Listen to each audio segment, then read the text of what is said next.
Welcome to Therapist Confidential, a psychotherapy.net podcast. And now, here's your host, Travis Heath. Hello, everyone. Welcome back to the Therapist Confidential podcast. I'm your host, Travis Heath. And today, a solo episode. I think I'll call this one the Therapy Industrial Complex. And it would be tempting to start this episode by pointing to everyone else and talking about how they're creating this and so forth. But I don't want to do that. I'm going to start with me and how I'm complicit, because I'm not outside the system I'm criticizing it. I'm a part of it. I mean, I'm a psychologist. I'm an educator in a formal sense at a university, but also just out in the world. I'm an author, podcaster, all these other sort of identity titles, right? I also do believe that therapy offers something. I've seen how it can change lives for folks. So I do believe the process that we're engaged in is worth something. It's worth a lot, actually. But therapy is also an industry. And if you know anything about industries, they have incentives, right? And often if we follow the incentive, we understand the behavior. And so the question I've been wrestling with lately is what happens when human suffering essentially becomes a market? I mean, something as intimate as human suffering becomes economically valuable. That's a complicated question. I mean, part of me really wishes that I could just show up, work with the folks I work with, and then, I get kind of check at the end of the month. Now, of course, you could do that, right? I mean, you could work at a community mental health center with that sort of setup, or a nonprofit, right? So there are ways to do that. But what I mean is, maybe the government would cut me a check. I don't know how it would work. And even that model would have its issues, right? But human suffering is now, in the work that we do, economically valuable. And that's a tough set of circumstances for me to make sense of in my own mind. I mean, I can make sense of it, but it's tough for me to reconcile. So therapy, if we think about it in the modern day, it includes apps, it includes influencers, coaches, there's retreats and podcasts and courses and certifications and, branded modalities, all of these things. And again, the thing about this is that much of this can genuinely help people.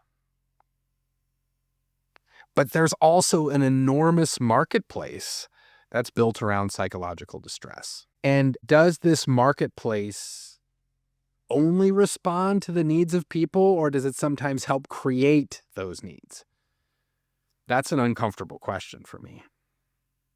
Because there's money to be made in helping people feel better.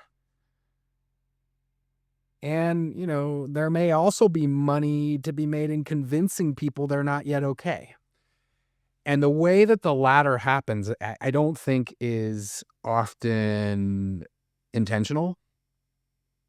And I think oftentimes may not even be conscious, right?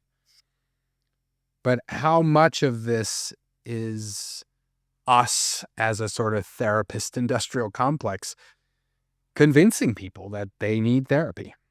I mean, I think of my friend Julie Tilson's book. She was just on the podcast recently, Personal Responsibility, Inc. And that's got me really thinking about these ideas. How much are we creating this marketplace of therapy? And, the thing about a market is it has to have an ongoing need, right? Any sort of financial market. And good therapy is kind of a strange business model, because eventually someone might find that they don't need you anymore. And that could be a good outcome. Now, again, like when I think about therapy, I don't know that I fall on brief therapy is always better. I know I'm supposed to say that as a narrative therapist, but sometimes people want ongoing therapy because that conversation every so often is useful for them in their life, not because they're necessarily always trying to solve a particular problem, right? Whereas some people come in and a brief model may work better. But it is a strange business model, to like often what businesses want to do is they want to, here's, who am I to be talking about business, right? But from what I can tell, what businesses want to do is they want to grab a customer and keep that customer forever. And actually, therapy could be working against that. And so then, in our field, there's this tension between helping someone and keeping someone, quote unquote, consuming, right? And does mental health culture in itself maybe encourage a sense that we're never quite finished?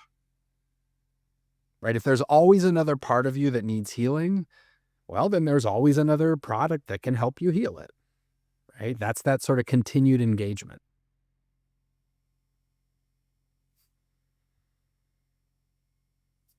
And, there's another part to this, which is that therapists are customers too.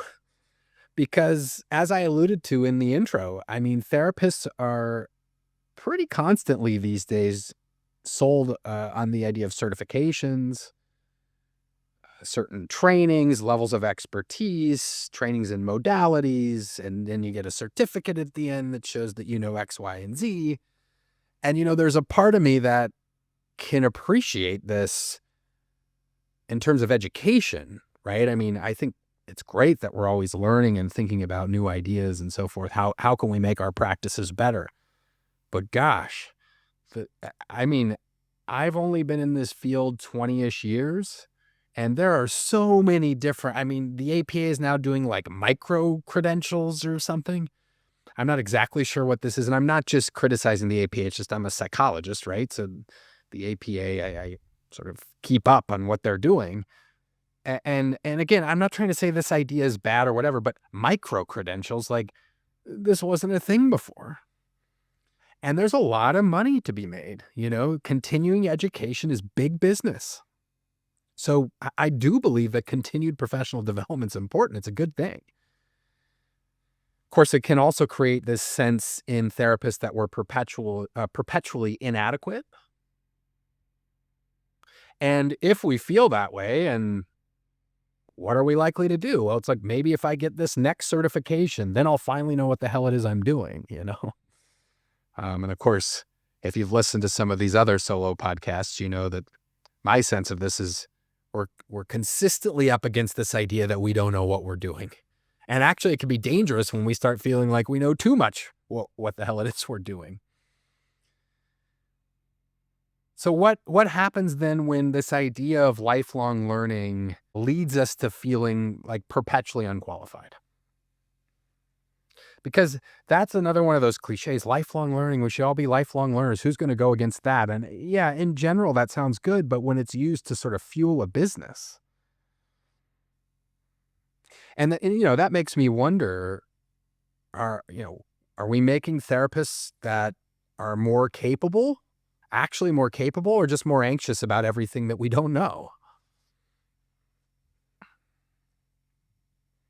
And I think this shows up too in, you've got therapists that are sort of fighting for supremacy, Oh boy, do I see this in the circles that I'm in, Well, I'll make the conference that's better than your conference, and I'll tell you why I'm more, like in my area, it's narrative therapy.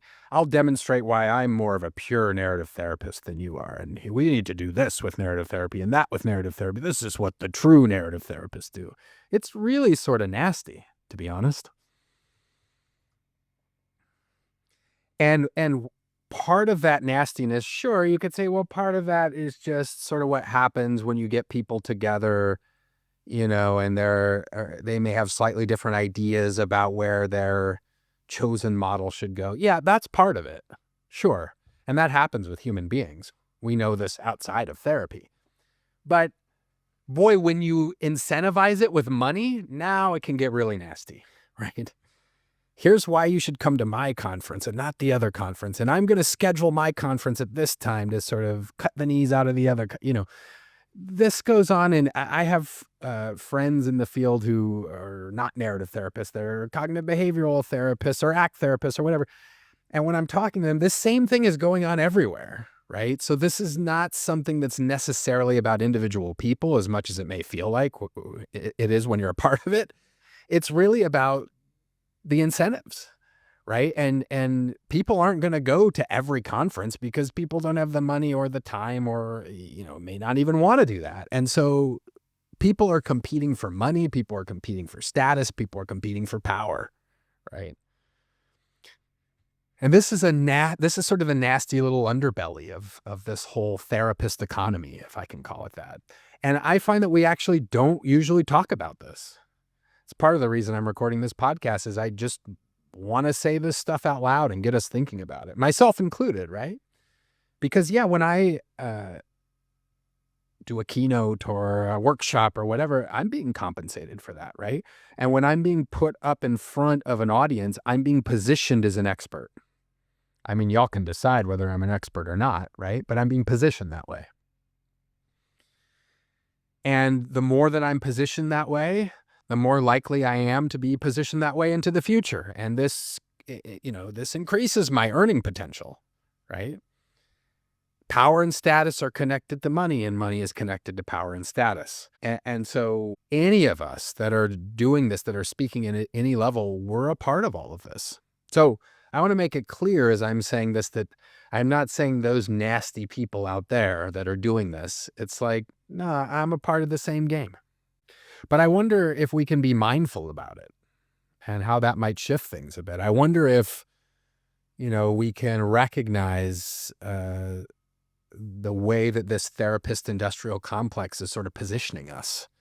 And really it leads to people fighting over a finite amount of money, power, and status. We can ask ourselves, is this actually what's best for our field? Is it actually best for the people that are coming to learn from us? I mean, I think these are questions we do well to continue asking first and foremost ourselves. Often our philosophies, our ideas, our theoretical orientations, they become a product, right? If you think about it, like therapeutic traditions, usually they start as philosophies. They're not yet practices, right? It may be a set of ethics and ways of understanding people, but that's not what financial markets want, right? That's not what a late capitalist neoliberal system wants. The market wants techniques, steps, certifications. They want to be able to have things be reproduced en masse. And so then what gets lost when a philosophy becomes a method? And not just a practice, but a method. And then that method becomes the way you're supposed to do it. More than supposed to do it, it's mandated that you do it that way. And in fact, if you don't do it that way, then you don't get to be part of the group, right? You risk being alienated from the group. I mean, I hear this in my little sub area all the time. And again, in talking to colleagues, it goes the same other places, right? There are certain people that are deciding who, in my sub area, who's a real narrative therapist and who isn't, which is always such a fascinating question to me, right? Who gets to decide who's the real one and who's not, and by what criteria? To the point now that when people will question whether I'm a real narrative therapist, I'll often say, thank you. I'm not sure your work is narrative therapy. Thank you. The reason I say thank you is because that's not necessarily what I'm trying to do, is just reproduce what is narrative therapy or what isn't narrative therapy, right? So I think there's a lot we have to think about in the ways that we've become complicit in these systems in terms of not just the therapy itself and the kind of marketing that has to happen, it seems, in the modern world. I've talked about that on various episodes, private practice episodes, etc. So yes, there's that part that is the therapist industrial complex, but there's also all of the trainings and the conferences and all the things, right? Where there are many therapists competing for very few spots and lots of money. I mean, lots of money is relative, I suppose, right?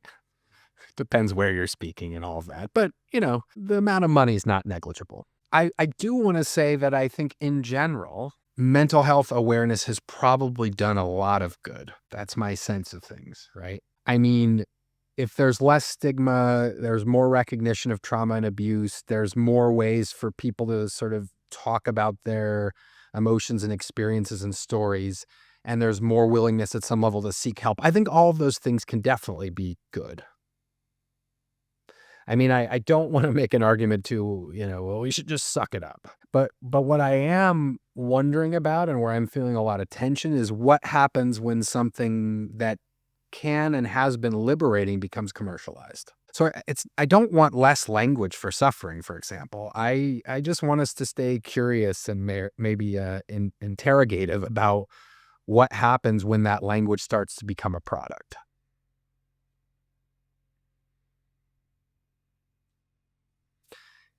And again, just to be clear, I'm complicit in all that. I mean, I make all sorts of quote unquote therapy content. Here I am right now talking about therapy on a freaking podcast, right? Now, I can use this platform hopefully to try and talk about issues with a lot of contradiction and challenge like this one. But this in itself is content.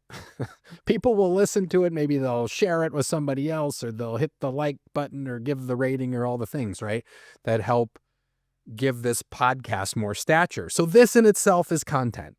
I write, teach, do this podcast. I participate in this economy. And so the question that I'm increasingly finding I need to ask myself is, when am I educating? When am I marketing? Or when am I doing both?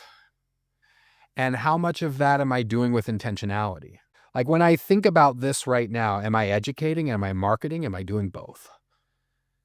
I'm almost certainly doing both right now. Now, if you say to me, oh, so the plan for this podcast is for you to market what you're... No, it's not at all, but it still serves as a marketing tool, right? Because if you're listening to this and you find it useful or interesting and you share it with someone else, that's marketing. Or you tune back in again and we get more downloads or whatever the metrics are we're supposed to measure for success on this thing. You know what I mean? So I think, I don't know if I'm educating you right now, but maybe I'm inviting you into a conversation that can have some element of education together, right? And thinking about this therapy industrial complex. But I also then have to recognize that there's an element of marketing in this. Each time I speak on this podcast, there is. And I don't think that good intentions automatically exempt any of us from the incentives that come from this sort of work. And so then how do we participate without pretending we're outside the system we're critiquing, If I'm going to sit with this microphone right now and critique an industry that's built around, what do we call it, psychological expertise, I probably shouldn't exempt myself because I like my own intentions or think my own intentions are pure, right? Because I'm participating in this same sort of therapeutic economy. So I think these are really hard questions. I don't think we arrive at the end of this podcast with like an easy answer to these. But what I hope I'm inviting you to do is think about how you're participating in this economy. Because if you're a therapist or an educator, you are. Even if you say, well, I don't see any clients in private practice. I just work at a university and teach at a university. Well, you're absolutely a part of that economy. We all are. And so then if we can acknowledge we're a part of that economy, we can start to have some level of accountability for our own actions within it. And maybe if we can start to do that, we'll stop pointing the finger at the other in competition, right? And saying like the part that I don't want to be in any way involved in a dynamic where I'm saying to a colleague, either to their face or behind their back, well, I'm more of a narrative therapist than them because of this, to try and win more people coming over to my podcast or education or whatever, conference, keynote. I can be accountable in that way. I can't remove myself from the economy altogether, right? Because this is how I make a living. But I can change my relationship with that economy, right? I can say that I don't wish to be a part of that dynamic. Now, I still have to acknowledge that I am a person that is getting paid for this same work. And when I get paid for that work, there's only so many spots. Someone else is not going to get paid for that work, right? But I don't need to be the only one that's doing this, right? Or to be seen as the best one that's doing it. And that's where I can have some accountability within this economic framework.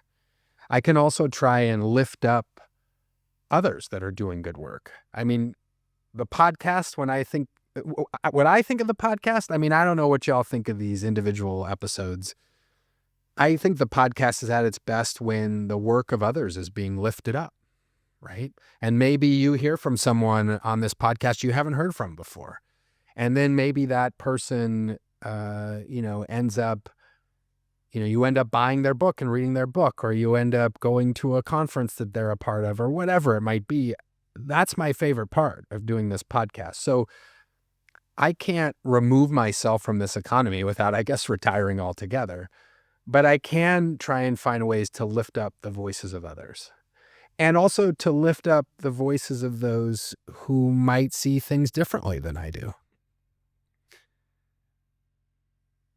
I certainly don't practice the same way that every guest I've had on this podcast has practiced, right?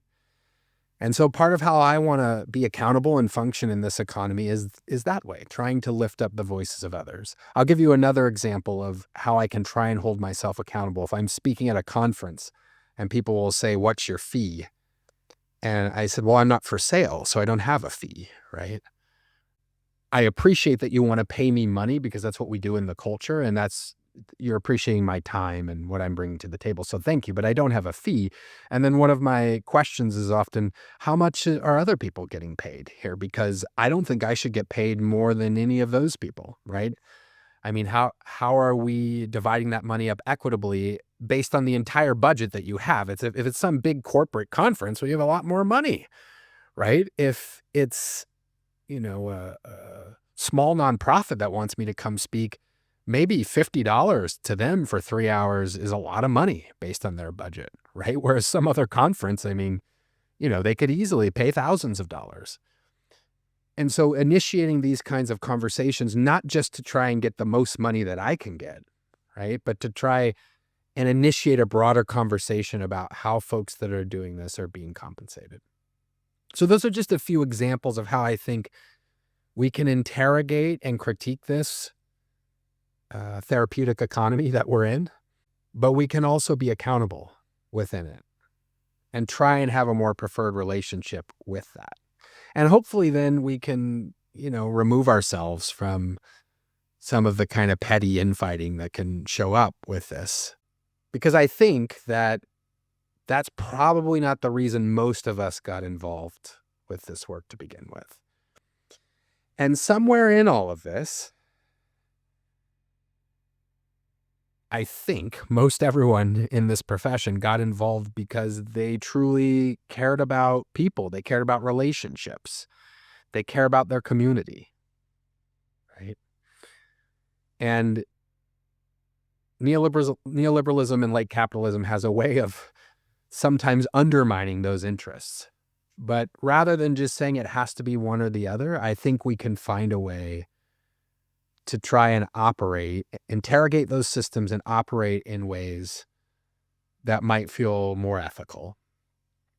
That don't just involve our own interests, but also involve the interests of our colleagues. And even our colleagues, right, who might have different ideas about how we should be doing this work.